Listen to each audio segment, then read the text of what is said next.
사랑하는 성도 여러분, 우리가 이 세상 사는 동안에 정말 내가 믿었던, 내가 기대했던 그런 사람이 갑자기 내 곁을 떠났을 때, 혹은 나를 그렇게 사랑해 주시고 내 장래를 다 책임져 주실 것만 같았던, 그렇게 정정하시던 부모님이 갑자기 세상을 떠나게 됐을 때 여러분 마음이 어떻겠습니까?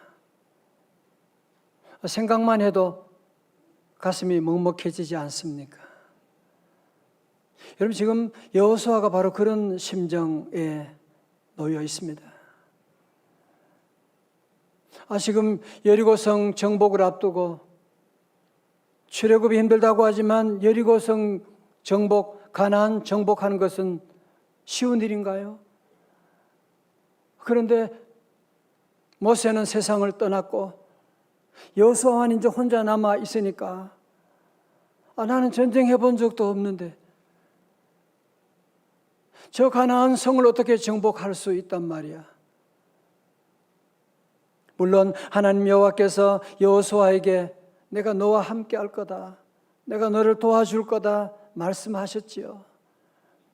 여호수아 1장 5절에 보면 네 평생에 너를 능히 대적할 자가 없으리니 내가 모세와 함께 있었던 것 같이 너와 함께 있을 것임이니라. 내가 너를 떠나지 아니하며 버리지 아니하리니. 여호수아는 여호와의 말씀을 들음에도 불구하고 마음에는 두려움이 떠나지 않는 거예요. 그러니까 여호와 하나님께서 반복해서 하시는 말씀이에요. 6절에서도 강하고 담대하라. 7절에도 오직 강하고 극히 담대하여. 또 9절에도 강하고 담대하라, 두려워하지 말며 놀라지 말라고 말씀하고 있는. 무슨 얘기예요? 지금 여호수아가 지금 가나안 정복을 앞두고, 특별히 여리고성 정복을 앞두고 마음에 두려움이 가득했다고 하는 것을 말하고 있는 것이거든요. 여러분 사실 이 당시에 고대 여리고성이라고 하는 것은 가나안에 들어가는 관문이기도 하고, 여리고성은 고대 근동 지방에서 가장 오래된, 가장 튼튼한, 그 당시만 해도 성벽이 내벽 외벽으로 되어 있고 그 위에 마차가 다닐 정도로 엄청나게 대단한 성이 바로 여리고성인데, 어떻게 내가 그 여리고성을 정복할 수 있단 말이야. 그래서 여호수아는 시딤에서, 여러분 지도를 보시게 되면 시딤에서 요단강을 건너기 전에 시딤에서 여리고로 2명의 정탐꾼을 파송하게 됩니다. 40년 전에 모세의 지도 아래서 자신이 12명의 정탐꾼과 함께 가나안을 정탐하고 온 적이 있었잖아요. 오늘 여기서는 다른 2명의 정탐꾼을 그 여리고 성으로 보내게 되었는데, 이 정탐꾼이 여리고에 들어가서 투숙하게 된 그 집이 바로 기생 라합의 집이었던 것입니다. 여러분, 이 여호수아 2장에 등장하는 이 라합이라고 하는 여인은 성경에서는 소개하기를 라합이라고 하는 기생이라고, 다시 말해서 그 당시 사회에서 가장 천한 사람, 가장 무시당하는 사람. 그러니까 여호수아와 비교, 출애굽의 2인자인 여호수아와 비교할 수가 없지요. 라합이 무슨 홍해를 건넌 것도 아니고 모세의 말씀을 들었던 것도 아니고 구름기둥 불기둥도 한번 본 적이 없고 만나와 메추라기 먹어본 적도 없는 여인입니다. 성도 여러분, 그런데 놀라운 사실은 이 라합에게서는 여호수아에게서 충만했던 그 두려움을 전혀 찾아볼 수가 없다는 사실입니다. 이제 2 정탐꾼이 집에 들어왔는데 기생 라합이 알아보는 거죠. 이스라엘 정탐꾼이 들어왔구나. 그리고는 2 정탐꾼을 자기 집에 숨겨두게 됩니다. 그런데 여리고의 국정원이 어떻게 그 정보를 알았는지, 이스라엘의 2 정탐꾼이 지금 우리나라에 들어왔다.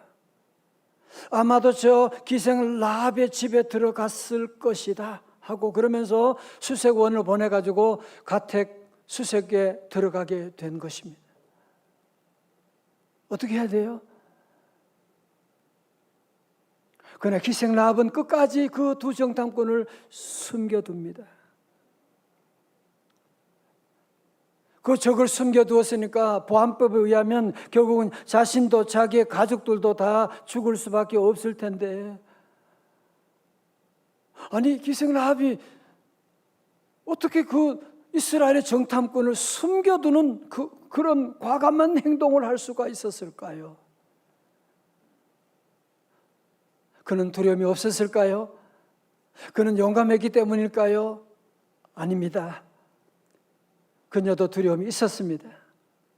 그러나 그러면 어떻게 그 여인이 이 두 정탐꾼을 숨겨줄 수가 있었느냐? 그 해답이 바로 히브리서 11장 31절에 나오고 있습니다. 같이 한번 읽어볼까요? 시작. 믿음으로 기생 라합은 정탐꾼을 평안히 영접하였으므로 순종하지 아니한 자와 함께 멸망하지 아니하였도다. 아멘. 기생 라합은 신분은 기생이고 도덕적으로는 순결하지 못했지만 이스라엘의 정탐꾼을 숨겨주는 행위를 하게 된 것은 한마디로 뭐다? 그의 하나님에 대한 뭐 때문이다? 믿음이었다는 거예요. 성도 여러분, 저를 보십시오. 여러분, 어쩌면 여호수아는 출애굽을 경험했고 홍해를 건넜고 얼마나 많은 체험이 있었는데, 마치 저와 같이 신학교 졸업하고 목사 안수까지 받았는데 가나안 정복을 앞두고 지금 마음이 발발 떨고 있다. 그런데 이 기생 라합은 무슨 홍해 건넌 적도 없고 무슨 구름 기둥 본 적도 없는데, 무슨 신학교 졸업한 것도 아닌데 여기서 그는 어떻게 이런 대단한 이런 믿음을 가질 수가 있었느냐? 어떻게 이 모든 그 주변의 나라 사람들이 다 그 당시에 여리고의 풍요신인 바알과 아스다로스를 섬기고 있었는데 어떻게 이 여인이 여호와 하나님 믿는 이 믿음을 가질 수가 있었느냐?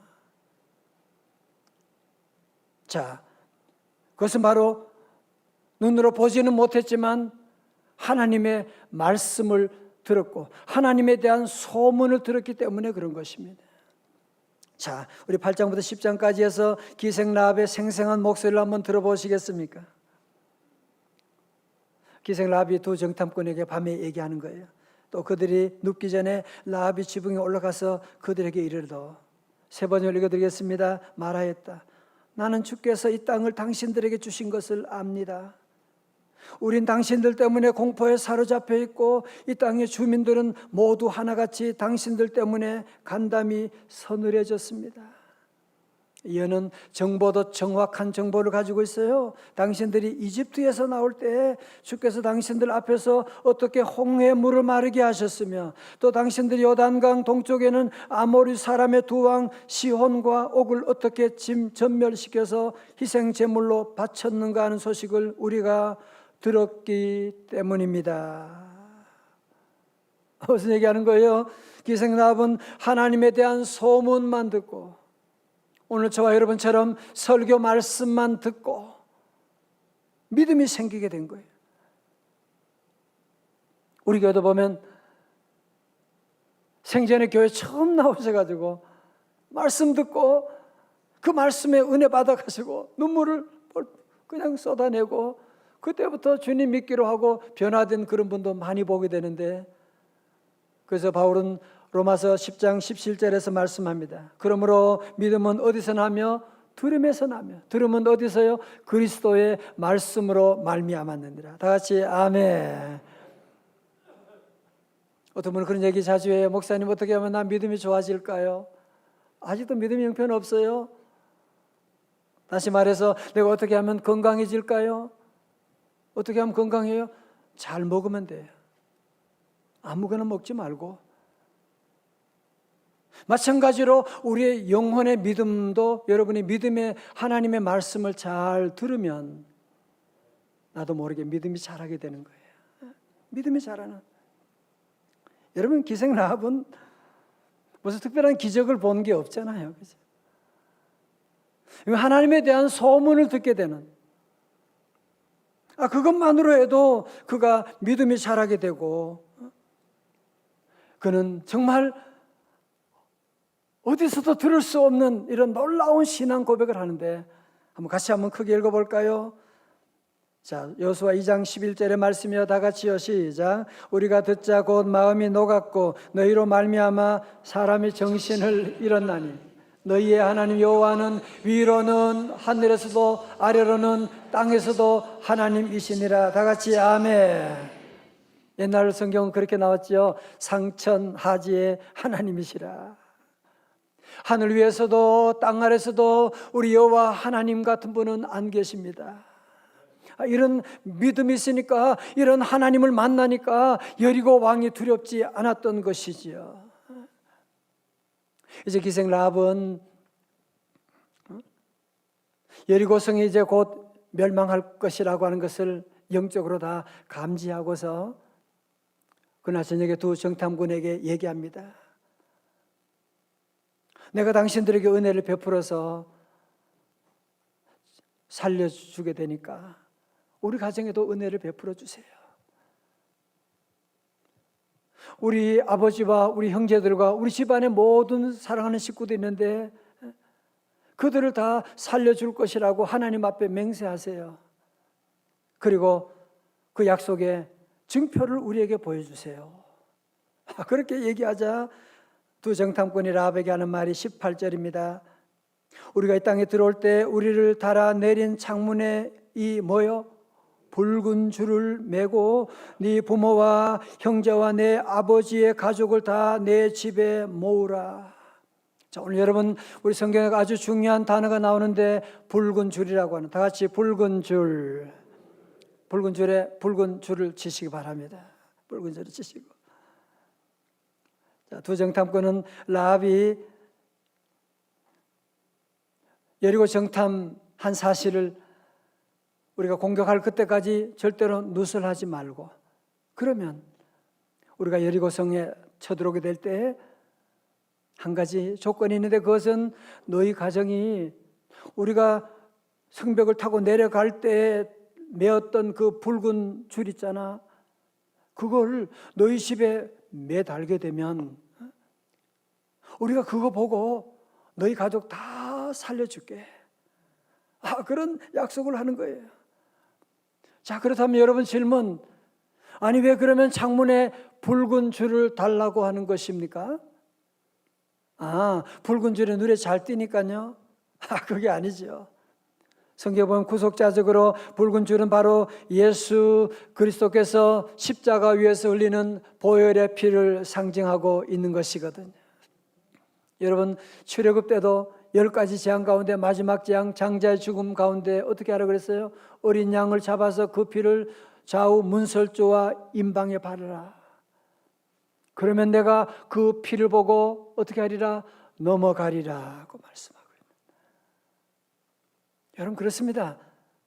여호수아 6장에 보면 그래서 기생 라합의 집안은 붉은 줄을 아래로 쭉 내리게 됩니다.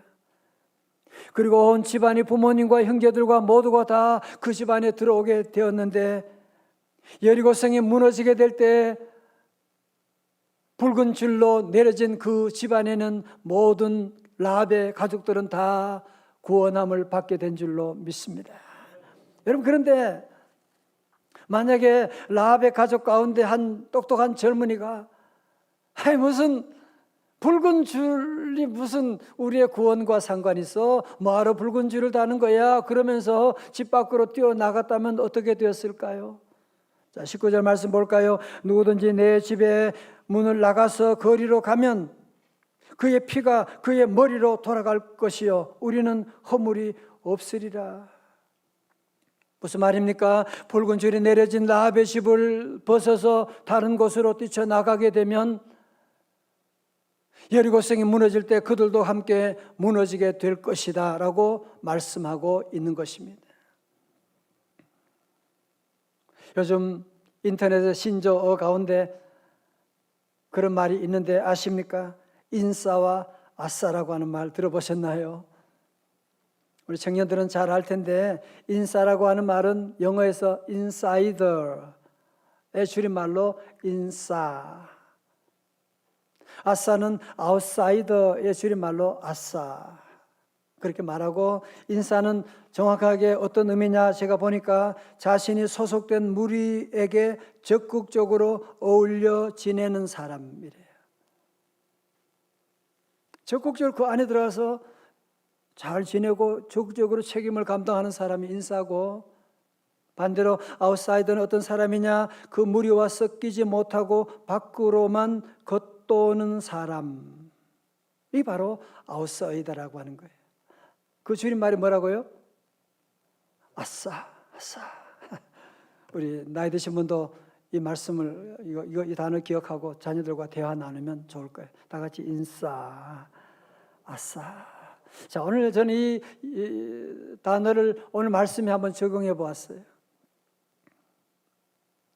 기생 라합의 집에 붉은 줄을 창문에다 내리고, 그리고 그 집 안으로 들어온 인싸들은 어떻게 됐을까요? 모두 다 구원함을 받게 되었고, 그러나 붉은 줄이 내려진 그 집을 벗어나간 아웃사이들, 아싸들은 어떻게 됐을까요? 결국은 다 멸망받고 말았던 것이거든요. 그렇다면 저는 오늘 사랑하는 성도 여러분께 물어보고 싶은 사실은, 여러분은 인싸 신자입니까? 아니면 아싸 신자입니까? 여러분, 지금 나는 교회 믿음 안에서 내가 열심히 믿음 안에 주님의 안에서 교회 안에 머물고 있습니까? 아니면 자꾸 주님 밖에 교회 밖을 서성거리고 있지는 않으십니까? 저는 모태신앙이었고 어릴 때부터 교회 생활했지만 사춘기 지나고 신학교 다니면서도 인싸신자가 아니었던 것 같아요. 자꾸 비판하는, 세상 비판하고 교회 비판하고, 그러다가 별의별 고생을 다 하게 되고, 죽을 병 걸려서 군대 갔을 때 죽을 병의 마지막 순간 가운데 하나님의 보혈의 능력을 체험하게 되고, 그러면서 저도 변하여서 인싸 신자가 되었는데, 전 우리 모든 성도들 다 인싸 성도들 다 되시기를 주님의 이름으로 축원합니다. 우리 자녀들도 어디 있든지 자꾸 아싸가 되면 안 돼요. 자꾸 아웃사이더가 돼가지고 밖으로 서성거리고 다니면 작은 여우가 100% 물고 나가게 됩니다. 항상 인싸가 돼야 돼요. 항상 교회 안에 들어야 돼요. 붉은 줄이 내려진 그 가정 안에 늘 믿음 안에 살아가는 것이 얼마나 귀한 일인지 모릅니다. 사랑하는 성도 여러분, 첼로 역정에 나오는 것처럼 이 세상은 장망성입니다. 많은 미래학자 우리가 얘기하지 않더라도 이 세상은 결국은 망하게 되는 장망성이라고 하는 것입니다. 우리 인생이라고 하는 것도 결국은 마지막 종착역은 죽음이라고 하는 종착역을 향해서 하루하루 나아가고 있지 않습니까? 그렇다면 사랑하는 성도 여러분, 여러분은 여러분의 삶에 붉은 줄을 준비하셨습니까? 여러분의 가정에 붉은 줄을 여러분의 가정에 내리셨습니까? 붉은 줄이 있는 가정, 아무리 도덕군자라고 할지라도 붉은 줄이 내리지 않는 가정, 그 회사, 그 가정은 결국은 망하게 되고요. 기생 라합이다, 나는 너무너무 부족한 사람이다, 천한 사람이다, 우리 집안은 별 볼 일 없다, 그런 가정이라고 할지라도 붉은 줄이 내린 가정은 다 구원 안 받는, 그 집안의 자녀들이 잘 되는 명문가의 복을 받게 될 줄로 믿습니다. 그래서 사도행전 16장 31절 다 같이요, 시작. 이르되 주 예수를 믿으라, 그리하면 너와 네 집이 구원을 받으리라 하고. 아멘. 성도 여러분, 재미있는 사실은 이 기생 라합이 나중에 결혼했는데 그가 이 두 정탐꾼 가운데 한 사람인 살몬과 결혼했다고 얘기를 하고 있습니다. 그리고 마태복음 1장에 보면 이 왕의 족보에 누가 올라가느냐? 라합의 이름이 올라가게 되는 거예요. 보실까요? 마태복음 1장 5절에 살모는 라합에게서 누굴 낳고? 보아스. 보아스 누군지 알아요? 룻의 남편. 보아스는 룻에게서 오벳을 낳고, 오벳은 이새를 낳고, 이새는 다 같이 누구? 다윗을 낳게 되는. 할렐루야. 여러분, 그리고요 히브리서 11장 믿음의 전당에는 믿음의 영웅도만 올라가는데 거기는 미안하지만 여호수아 이름은 없지만 기생 라합의 이름은 히브리서 11장의 믿음의 전당에 우뚝 서서 올라가게 되는, 히브리서 11장 31절에 믿음으로 기생 라합은 정탐꾼을 평안히 영접하였으므로. 아니, 어떻게 기생 라합이 이런 믿음의 영웅의 자리에 올라갈 수가 있었을까요? 한 가지 뭐예요? 믿음으로. 가정에 붉은 줄을 내림으로, 인싸신앙을 가짐으로 말미암아 그의 가정은 자손 대대로 축복받는 믿음의 가문을 이루게 되어서 그 후손 가운데 메시아가 탄생하는 놀라운 역사가 일어나게 된 것입니다. 할렐루야. 오늘날 우리가 공개적으로 이 어려운 시대 가운데 내가 예수님을 믿습니다, 우리 가정에 우리 사업에 붉은 줄을 내린다고 하는 것 정말 쉽지 않은 일일 것입니다. 그렇지만 우리 성도들 코로나19 어려운 가운데도 정말 믿음 잘 지켜오셨습니다. 너무너무 잘하셨습니다. 저는 그런 의미에서 우리 모든 성도들은 이미 우리 10년 가운데 붉은 줄이 내려온 줄로 믿습니다. 이제 우리 성도들은 우리만이 아니라 우리의 자녀들에게도 붉은 줄을 꼭 내리셔야 돼요. 앞으로 코로나만이 아니라 별의별 환난과 시험이 오는데 아무리 재력이 있어도 아무리 권력이 있어도 그 시험을 이길 수는 없는 것이지 않습니까? 사단은 이길 수 없지 않습니까? 그러므로 우리 성도들은 우리 자신이 우리 10년 가운데 어린 양의 보혈에 붉은 줄을 내린 것으로 만족하지 말고, 주여 우리 귀한 가정에도, 주여 우리 회사에도 붉은 줄이 내려지게 하여 주시옵시고, 우리 인터넷의 사이버 공간에도 붉은 줄이 다 내려오게 하셔서 더러운 것들은 다 사라지게 하시고 이 땅을 주님의 나라가 이루어지는 그날 되게 하여 주셔서 여러분의 삶 가운데 어디 있든지 늘 붉은 줄을 다 내리는 성도들 되시기를 주님의 이름으로 축원합니다. 요즘 코로나의 어려운 가운데 성찬식을 안 하는 교회들도 있고, 무슨 성찬식이냐? 저는 고민했어요. 이 어려움 가운데 왜 성찬식이냐? 아니, 어렵기 때문에 성찬식을 해야지. 성도 여러분, 우리가 음식을 먹는 것은 살기 위해서 먹는 거잖아요. 밥은 생명이지 않습니까? 밥을 먹어야 살고 먹지 않으면 죽게 됩니다. 그래서 우리가 이 밥을 먹기 위해서 열심히 일하고 열심히 일해서 우리는 밥을 먹고 살아가고 있습니다. 그렇지만 또 분명한 한 가지 사실은 이 밥을 먹고 죽지 않는 사람이 하나도 없지 않습니까? 이 밥을 먹고 결국은 모든 사람은 다 죽게 됩니다. 자, 그래서 우리 예수님께서 말씀하십니다. 요한복음 6장 51절에 나는 하늘에서 내려온 살아있는 떡이니 사람이 이 떡을 먹으면 영생하리라. 여러분, 세상에 있는 양식은 먹으면 죽습니다. 이것은 우리의 몸을 썩게 하고 우리를 죽게 하는 양식일 수밖에 없지만 오늘 시간 주님이 주시는 주님의 살과 피는 영생하리라고 영원한 삶, 영원한 축복을 약속해 주셨습니다. 그래서 저는 이 시간 우리 성만찬을 통하여 우리가 함께 주님의 살과 피를 받을 때